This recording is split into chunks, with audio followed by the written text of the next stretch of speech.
Presiden RI Prabowo Subianto menandatangani surat rehabilitasi terhadap 3 mantan direksi PT ASDP Indonesia Ferry, Persero, yang divonis bersalah dalam aksi korporasi akuisisi PT Jembatan Nusantara, JN.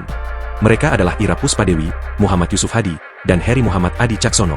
Mensesnek Prasetyo Hadi menjelaskan, keputusan Presiden Prabowo memberikan rehabilitasi merupakan hasil dari rangkaian kajian yang dilakukan pemerintah setelah menerima banyak aspirasi masyarakat. Sejumlah masyarakat mempermasalahkan proses hukum di KPK yang berjalan sejak Juli 2024. Menurut Prasetyo, baik eksekutif maupun legislatif mendapatkan banyak masukan mengenai keberlanjutan kasus tersebut, sehingga diperlukan pendalaman secara menyeluruh. Dalam prosesnya, Kementerian Hukum, Kemenkum, lantas melakukan banyak kajian dan penelaahan, termasuk, sambung dia, meminta masukan dari para pakar hukum. Prasetyo menjelaskan, setelah menerima surat usulan dari DPR RI, Kemenkum lantas menindaklanjuti dengan memberikan rekomendasi kepada Prabowo agar menggunakan hak rehabilitasi.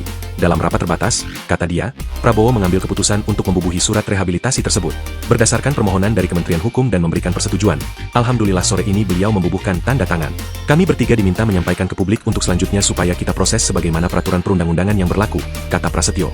Wakil Ketua DPR RI Sufmi Dasko Ahmad melanjutkan, keputusan Prabowo diharapkan dapat memberikan kepastian hukum bagi para pihak yang terdampak proses penyidikan sejak tahun 2024. Dasko menegaskan, jalur konstitusional telah ditempuh sepenuhnya melalui mekanisme aspirasi publik, kajian DPR, hingga pembahasan lintas kementerian.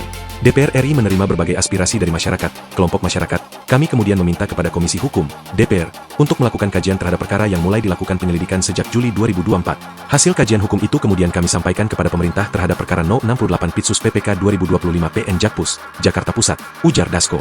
Dengan telah diterbitkannya surat rehabilitasi tersebut, pemerintah menyatakan proses selanjutnya dijalankan sesuai ketentuan peraturan perundang-undangan yang berlaku. Ketiga petinggi ASDP itu pun kini menghirup udara bebas setelah RI 1 mengeluarkan hak rehabilitasi. Sebelumnya, Pengadilan Tipikor Jakarta Pusat menjatuhkan putusan dalam perkara tindak pidana korupsi terhadap 3 mantan direksi PT ASDP Indonesia Ferry, Persero. Ketiganya adalah mantan Dirut Ira Puspadewi, Direktur Komersial Muhammad Yusuf Hadi, serta Direktur Perencanaan dan Pengembangan Heri Muhammad Adi Caksono. Ketiganya terjerat kasus korupsi kerjasama usaha dan akuisisi PT Jembatan Nusantara periode 2019 hingga 2022 yang disinyalir merugikan keuangan negara 1,25 triliun rupiah. Ira Puspadewi dijerat pidana penjara selama 4 tahun dan 6 bulan. Sedangkan Muhammad Yusuf Hadi dan Heri Muhammad Adi Caksono masing-masing dijerat 4 tahun. Dalam putusannya, 1 hakim menjatuhkan dissenting opinion dan 2 lainnya menjatuhkan vonis bersalah.